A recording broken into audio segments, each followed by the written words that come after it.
We'll do it. We'll do it in the coffee shop today. All right. So I'm gonna try to keep this like 5 minutes today, and then we're gonna do hardware after this. All right. So this segment, what are we doing today? Let's do multitasking. I did multitasking in my for my thesis. That was my giant fat PhD thesis. So let's do multitasking. Multitasking. So multitasking. Yeah, I didn't even spell that correct, but that's perfect. All right. We did. So multitasking is really just like an attentional issue. So for today, you all know what multitasking is already. I'm going to give you 3 ways that the brain multitasks. So the question always is, can the brain really multitask? Are you just switching back and forth really fast?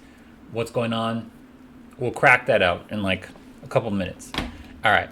So first one, is my audio okay? Yeah, my audio is good. Okay. One is, yeah, it can switch back and really fast. So the idea is you have I don't know, you have like tasks. You have this thing. I don't know if you guys can see that. Let's say do something like that, and then you've got some other. No, that's not what I wanted. All right, and then you got some other thing you're doing, and I don't know if this makes any sense, but then this direction is time, right? Make sense? All right. This is time, and the idea is you're only doing one thing at a time, one back and forth, back and forth. And something to note is that there's these little gaps. I can make those gaps a lot bigger actually, because there's a task switching cost. So that's one way you can do it. And this can get really bad the more like overhead you have on a task. So if you think of it like in real life terms, like if I try to go back and forth between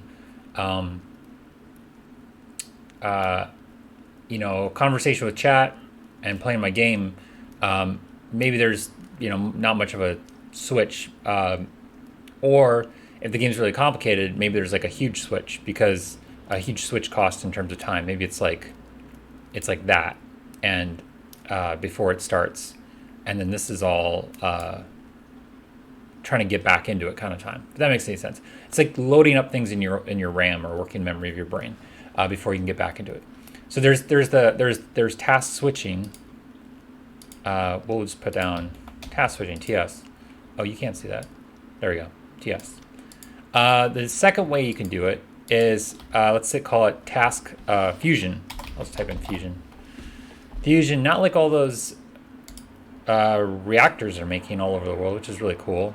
They're, I guess, Korea and South Korea and I think Japan. I know they're working on. They have ones in Canada. They have ones in Europe. They even have one in the United States, which seems to be behind on this stuff. But whatever. But not that kind of fusion. Fusion reactors where they get things to the temperature of the sun. Fusion, like task fusion. So, how to explain this one? Think of a good, clean example. I'm trying to think. Let's see. I should think of my examples beforehand, but I usually don't even know what I'm doing beforehand. Okay, so if you have like 2 things you're trying to do. I don't know. This is not going to be great, but like if you're trying to drive, like my flying game, I can either steer left or right, so that's a task. So say whenever there's 2 simple tasks. Let me scroll up. There's 2 simple tasks, and whenever there's like an obstacle on the left, you should steer to the right to avoid it, right? And then this is still the same task. Whenever there's an obstacle on the right, you should steer to the left, right? So that's 2 stimuli, 2 responses, and this is all one task you're doing. Okay, this is like the yellow task, and then there's the red task, which kind of like above here. We'll just try to keep those colors. There's some other thing. There's some other response stimulus mapping, if that makes any sense, right? So maybe it's like whenever you see, I don't know, something stupid, like whenever you see your name pop up in the screen, push the circle button. If you see somebody else's name, push the square button. Something stupid, I don't know. The idea is that these are two separate tasks with two separate outputs, right?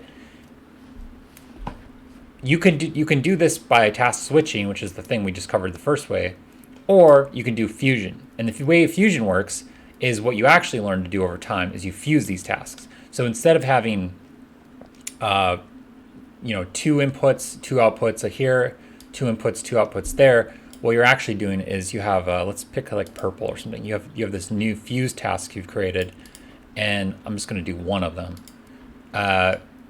Whenever you see, some of you might know where I'm going already with this, and let's make this really clean. Say your name, and then someone else's. Oh, you can't see that. Someone else's. There. I don't know if that makes any sense. Whenever you see your name, you push the circle. Whenever you see, so now you've fused it. So now whenever there's an obstacle on the left, because you're doing like a steering task, and you see your name, you know to go to the right and push the circle button, right? And then you have to do that with it. And I'm not going to draw them all out, but just so you understand. And then there's another one for if there's an obstacle on the right, or sorry, if there's an obstacle on the left, and it's someone else's name, right? Let me throw that up here. And then, there's an output for that. This is the last one I'll draw. You steer to the right, and now you hit the square button. So you learn to fuse the inputs and the outputs, and so you just train yourself to do this, for the right thing. So that's task fusion. So that's another way. So there's task switching, there's fusion, and then finally the third one is, I guess you could call it just like reactivity. And I won't draw a thing for that. I'll just, oh yeah, you can't see that. There. I gotta scroll up in the. Okay. Third one is reactivity, and for that one, I'm calling it reactivity. But basically, what you learn to do there is, let me move all this down, and let me here. Okay. Oh, must be connected. Okay, whatever. What you learn to do there is, it's like task switching. These aren't mutually independent. You can learn to, if you just practice these tasks individually, what happens is they become shorter and faster to do individually. So if the individual components get faster, but the task switching costs don't change, so you still have like a little bit of space for the cost of switching. I'm just going to do a couple of them so you understand. You can see that because you've gotten better at the individual task components. Wait, I need a better color. White. Okay.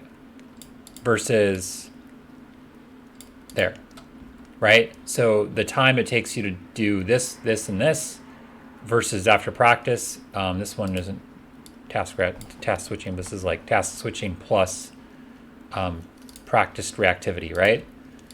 Because you've trained on these individually and they're more reactive and automatic or faster or reflexive, your task switching is or your multitasking is just superior to somebody else. And that's not because you've somehow eliminated the task switching cost, which that's another thing you can do, and we can talk about that later. It's because you're just practicing the individual elements. So most experts in most things, I think, are really benefiting from reactivity. And I'll just put that down. Now I'm gonna highlight that so you can see it. Okay, that's it.